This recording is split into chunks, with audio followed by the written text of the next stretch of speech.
Falcons are 18th. Now they make aggressive moves. A lot of aggressive moves for the Falcons. PFF has A-, CBS Sports all the way down at C. So they're ranging from C to A-.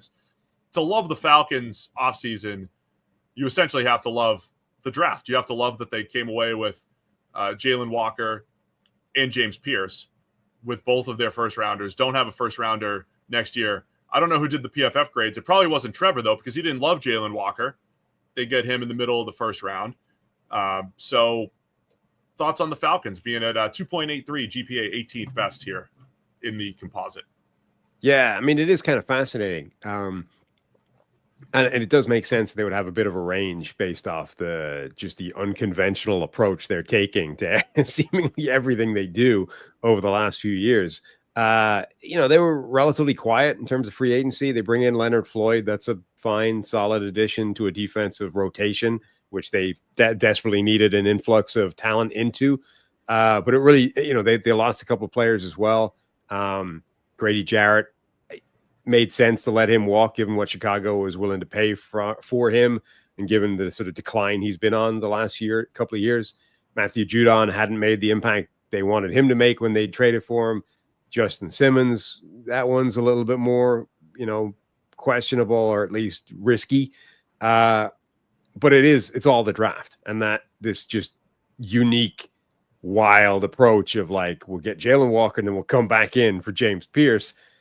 I mean, it's a hell of a gamble, but it's almost such a weird, like such an atypical, unorthodox approach that I want to give it credit, even if I hate it, just for the radicalness.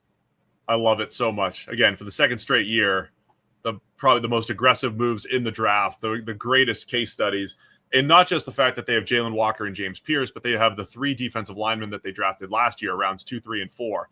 So you're talking 5 legitimate young defensive linemen for a team that really needed an influx of youth and talent on the defensive line. So this is another one I think that can go both ways, right? Like if 3 out of those 5 guys hit, all of a sudden the Falcons are fierce up front. If they don't hit, then they have one of the worst pass rushes in the NFL again. And they have to get creative on the defensive side of the ball. But there's a chance, Raheem Morris and that defense, they've got some really nice pieces to move that thing forward while most of the offense returns intact, right? Most of this offseason was defense-centric because their offense was coming back other than Drew Dahlman at center.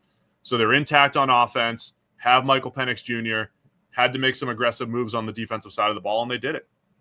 Yeah, and Xavier Watts in the 3rd round is a potentially significant consequential pick as well, given that they let Justin Simmons go. He could come in, he could be starting sooner rather than later. So that I think is a big part of it. Somebody in the chat mentioned, where was it? Kirk Cousins, defensive. Kirk Cousins still being on the roster feels like a failed offseason for the Falcons. Again, I think relative to like the situation you were in, I think that was always the inevitable outcome, right? It was too painful to cut him, and nobody would want to take on that contract. So I think the most likely outcome was for him to just have to suck it up and be there still. And that's just the way it's gone. So it's not ideal. Like when you bench your starting quarterback and you go to the other guy, you kind of want to way away from that guy. But I think the reality of the situation was always this is the most likely outcome for them. There was a point where I believed, like, remember a few years ago when the Colts traded for Carson Wentz, but then they ended up trading him away and getting something in return. There was a point where I felt like taking the shot on the veteran quarterback isn't the worst thing in the world because there'll always be someone desperate enough to take him off your hands. So in that sense, it's not wild for the Falcons, other than I think they ran into an offseason where there was no one to take him off your hands. The musical chairs were over. There weren't a ton of teams with massive draft needs. A year ago, 6 teams drafted first-round quarterbacks. Usually that's where the needs come in. There just wasn't a lot of options for Kirk Cousins. And it's that part's tough to predict. I'm not saying, and again, I'm not saying the Falcons were signing Kirk Cousins with the idea of, we'll just trade him in a year.